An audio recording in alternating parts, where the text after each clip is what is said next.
hard to see making actual progress, as opposed to talking, in an atmosphere of escalation with a gun to Ukraine's head. Expectations are low ahead of talks in Switzerland Monday between American and Russian officials about the security situation brewing along the border of Ukraine. Alarm bells are ringing in Washington as a major buildup of Russian forces near Ukraine in recent weeks has raised fears of a possible invasion. The Biden administration renewing warnings to Russia that if it attacks its western neighbor, there will be a heavy price to pay in the form of sanctions. There's a path of dialogue and diplomacy to try to resolve some of these differences and avoid a confrontation.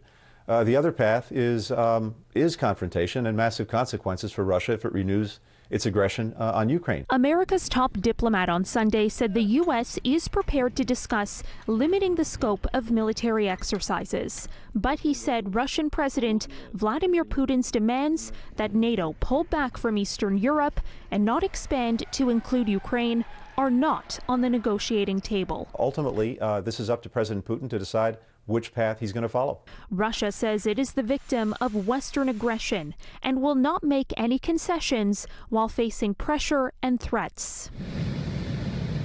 The talks come at a time when Moscow takes military action in another former Soviet state.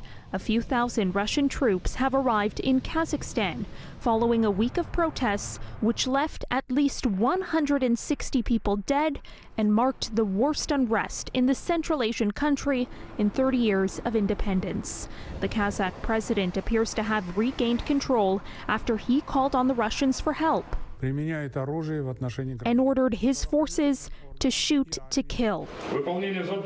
Russia says its peacekeepers will stay in Kazakhstan until the situation is perfectly stable. Officials from NATO will hold their own talks with Russia later this week and reiterated this weekend that NATO foreign ministers, including Canada, are united in their support of Ukraine. Caryn Ceolin, City News.